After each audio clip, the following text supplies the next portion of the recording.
Domestic violence is an allegation or a crime that affects the whole family.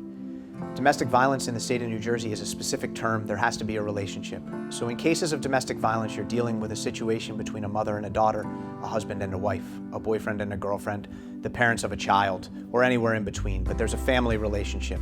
And in my experience dealing with domestic violence, it doesn't just affect the two people that are involved. It affects the entire family, whether that be children, whether that be significant others, whether that be other brothers and sisters in the house.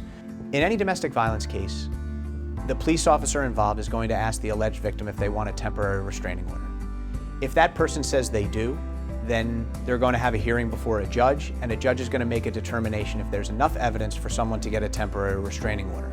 That same alleged victim is going to be asked if they wish to pursue criminal charges. If the alleged victim decides they do wish to go forward with criminal charges, then the police are going to speak to them and see if there's enough probable cause to issue a criminal complaint, which, although stemming from the same incident, would be a separate case that any defendant would have to deal with in criminal court. So in any domestic violence situation, there could be a case in family court for a final restraining order, and also the potential of a companion criminal case in either municipal or superior court, depending upon the allegations. In your initial case consultation on a domestic violence matter, you'll come into my office and we'll sit down. The first thing in this area, more than any other area I practice, that I try to do is make someone feel comfortable. Domestic violence is a very difficult situation for everyone involved. Not only the people involved, but your whole family. There's an allegation that something took place in your home. You're going to want to talk about that. And you're going to want to talk about that with someone who knows and has been through a domestic violence case on a number of occasions, someone experienced in this area of law. The most important thing an attorney can do with you in that initial consultation, and what I will do with you, is listen. I need to hear what your situation is. What happened?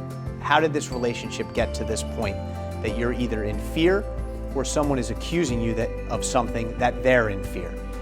That initial consultation is an important step in the process to meet, to get to know each other, to make sure we're comfortable.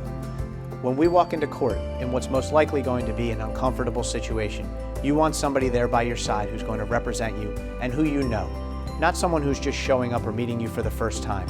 You want somebody that you've spoken with, that you've sat down with, that knows your case and knows you and is ready to move forward. And when you meet with me on day one, that's when we start. We'll get to know each other. I'll get to be able to tell you about me, you'll tell me about you, and we'll be ready to move forward together and get you to the result that we desire.